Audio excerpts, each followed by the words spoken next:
સુરત જિલ્લાના 550 શૈક્ષણિક કર્મચારીઓને જૂની પેન્શન યોજનામાં સમાવવા માટેની કાર્યવાહી કરવા બદલ આભાર વ્યક્ત કરાયો હતો। સુરત જિલ્લાના તમામ શૈક્ષણિક કર્મચારીઓ તરફથી હૃદયપૂર્વક આભાર વ્યક્ત કરાયો હતો।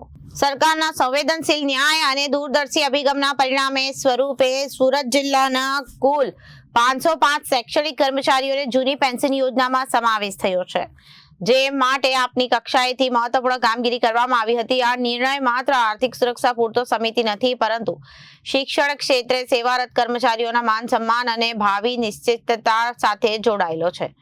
વર્ષો સુધી નિષ્ઠાપૂર્વક સેવા અપાતા કર્મચારીઓ માટે આપનું આ કાર્ય એક આશાનો સૂર્ય બની ગયું છે।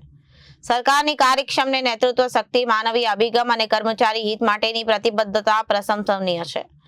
આપના આવા સકારાત્મક નિર્ણયોથી શિક્ષણ ક્ષેત્રે નવી ઉર્જા અને પ્રેરણા પ્રાપ્ત થાય છે। સરકાર તથા સમગ્ર જિલ્લા અને શિક્ષણ અધિકારી કચેરીના તમામ કર્મચારીઓનો હાર્દિક આભાર વ્યક્ત કરાયો હતો। સરકારના ઉત્તમ સ્વાસ્થ્ય અને સતત સફળ કાર્યકાળ માટે શુભેચ્છાઓ પાઠવી છે। ગુજરાત સરકાર દ્વારા ખૂબ સુંદર નિર્ણય લેવામાં આવ્યો। 1 એપ્રિલ 2005 પહેલા તમામ કર્મચારીઓને ઓપીએસ ની અંદર સમાવેશ કરવામાં આવ્યો છે। સુરતની અંદર 505 જેટલા શિક્ષકોને ઓપીએસ ની અંદર સમાવેશ કરવામાં આવ્યો, તે બદલ તમામ શિક્ષકો, ગુજરાત સરકારનો, માન્ય કલેક્ટર સાહેબનો, અમારા બંને શિક્ષણ મંત્રીશ્રીઓનો, પ્રદ્યુમન વાજા સાહેબ અને રીવાબા જાડેજા સાહેબનો આભાર વ્યક્ત કરવા આવ્યા છે।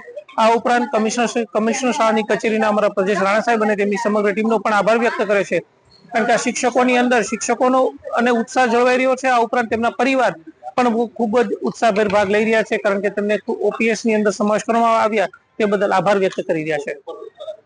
હું લીના દેસાઈ, ઉચ્ચતર માધ્યમિક શિક્ષક સંઘ અને માધ્યમિક શિક્ષક સંઘના પ્રમુખ શ્રી શૈલાબેન દેસાઈ અને વહીવટી સંઘના પ્રમુખ અને વહીવટી સંઘના કર્મચારીઓ દ્વારા આજે સુરત જિલ્લા શિક્ષણ અધિકારી શ્રી કચેરીના ડીઓ સાહેબને અને કલેક્ટરશ્રીને અને ભાજપ સરકારને આજે અમે અહીં આભાર માનવા માટે આવ્યા છીએ કે અમને લોકોને જૂની પેન્શન યોજનાની અંદર તમે અમને સામેલ કર્યા અને 505 જેટલા શિક્ષકોનો તો જિલ્લા શિક્ષણ અધિકારીશ્રીએ રાત દિવસ મહેનત કરીને અમારી ફાઇલ તૈયાર કરી અને આજે અમને જૂની પેન્શન યોજનાની અંદર સામેલ કરી દીધા। અને ભાજપ સરકારનો પણ આ તબક્કે હું ખૂબ જ આભાર માનું છું કે 2005 પછી પહેલાંના જે શિક્ષકો હતા તેને જૂની પેન્શન યોજનામાં તમે સામેલ કર્યા।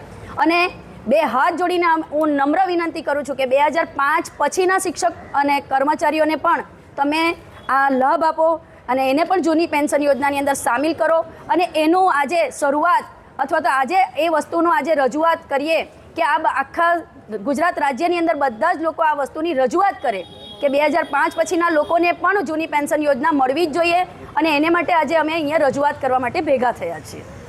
Bureau report, Janadesh news.